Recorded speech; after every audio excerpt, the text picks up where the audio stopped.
last play, was the plan to go for the win and not even to play for overtime, or was the plan just to get the best shot available? Now you gotta ask Luka that. The play was to get Luka the ball and let Luka do what Luka does in those moments, and that's, if he has trust with his teammates. If they were going to come and hit him, he knew who he was going to find to knock down a shot.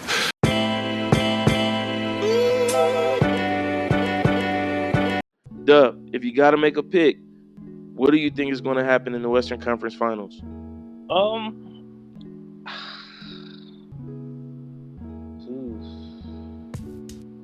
I don't know, man.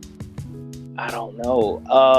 I like what I'm seeing, especially in the NBA right now, because you don't have your cliche teams advancing to conference finals. Like, the Mavs have been competitive on and off for the past few seasons. Shout out to Jason Kidd, staying grounded, making sure he put his players in the right position to win games. And then shout out to Minnesota, man. That number 2 pick with Ant Edwards has paid them dividends. He was number 2 pick, right?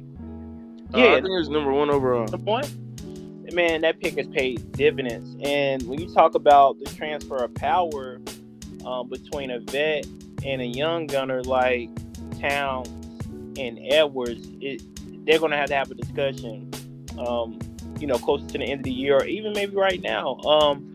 I think everything is working well for the Timberwolves right now. They showed a lot of gravitas to be able to pull out, a Game 7 win against the defending champions. But I'm going to have to go Dallas. I'm gonna go Dallas in 6, man. I think with the experience with Kyrie, you got Luka, you got Tim Hardaway Jr., and then you got a few pieces on the bench, man. I just think that talent-wise, they are very similar in nature. They're very talented. Can Ant guard Reed? Yes, he can. Can Reed guard Ant? I don't know. I don't know who's going to guard Ant. But I think it's going to be a good series. But I got Dallas in 6. Yeah, I love that breakdown, Dub. I, too, have Dallas winning this series for a couple of reasons. I think the trade that the Dallas Mavericks made that sent Seth Curry to the Charlotte Hornets and brought P.J. Washington to the Dallas Mavericks is the critical move that took Dallas from being a team that maybe wins a couple games in the playoffs, perhaps makes it past the first round, to a team that's going to be playing for an NBA title this season. P.J. Washington has came up huge for Dallas. We even saw that in the closeout game against Oklahoma City. I think that trade was invaluable. You already have Luka Doncic, Kyrie Irving, who are playing great together, meshing very well on the court. I think it's just a great mixture. And then you got Derek Lively, who's coming into his own and really finding his way on this team. Not to mention, you called out Tim Hardaway Jr. and all of the other pieces that this Dallas Mavericks team has. Again, we saw what Minnesota Timberwolves are bringing. Anthony Edwards, I don't think is someone that you can really stop, right? Because even when he doesn't score, he showed that he has the propensity to make big plays in terms of passing the ball and getting his other teammates involved. And then defensively, what he's able to do and what he did against Jamal Murray, especially in the third quarter of Game 7, we know that he can show up and is going to play big. But I look at the matchups, sure, I don't think Dallas Mavericks have anyone to, per se, guard Anthony Edwards. But who does the Minnesota Timberwolves have that's going to also guard Luka Doncic and Kyrie Irving? I would put P.J. Washington on Luka, and then I would probably sub Mike Conley and rotate him in to kind of get physical with Kyrie. Maybe P.J. Washington and Luka on the same team. I'm sorry. Jaden McDaniels, was that who you were referencing? I would. I would go him on Luka. His whole role would be slow him down, contain him. He's going to score. He's going to give you 25, 30. But Jaden wasn't the sixth man, but Jaden is who. Again, when they talked about the Minnesota Timberwolves playing the Phoenix Suns, Anthony Edwards said, they got KD, but we got Jaden McDaniels. And he played really good against Kevin Durant and ultimately help them advance, past the Phoenix Suns. I still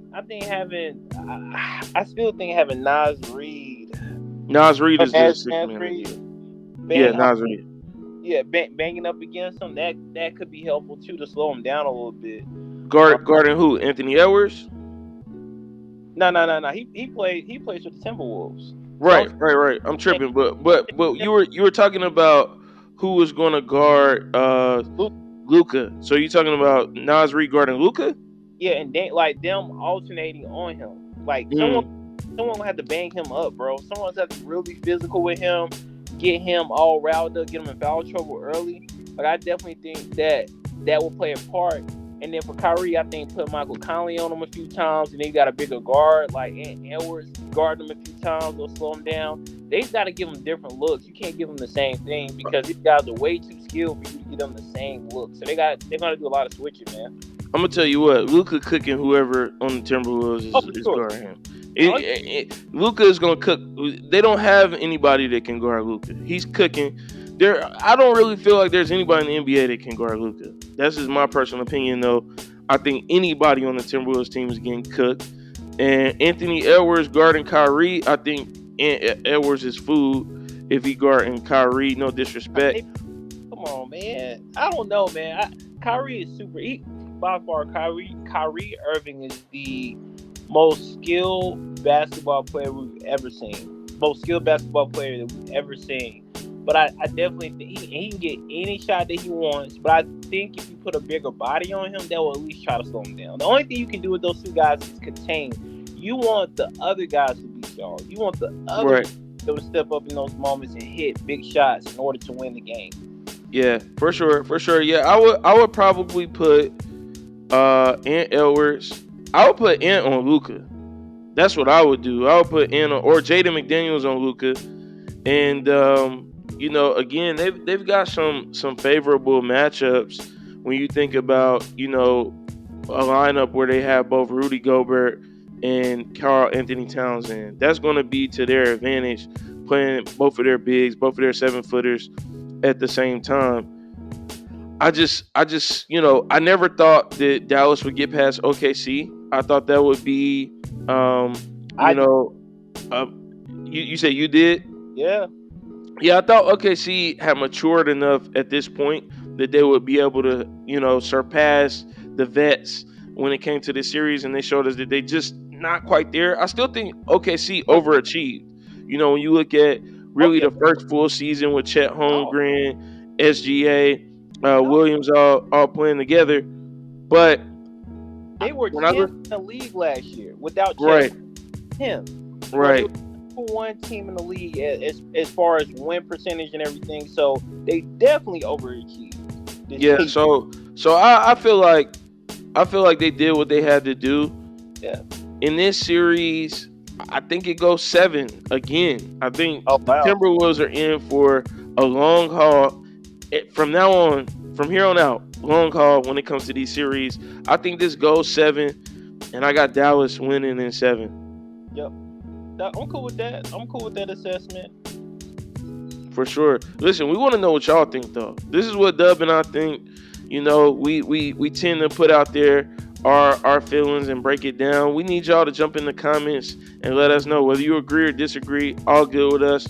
We want to engage with y'all. So give us that CLS treatment. Comment, like, subscribe. We'll be back with more from In the Arena.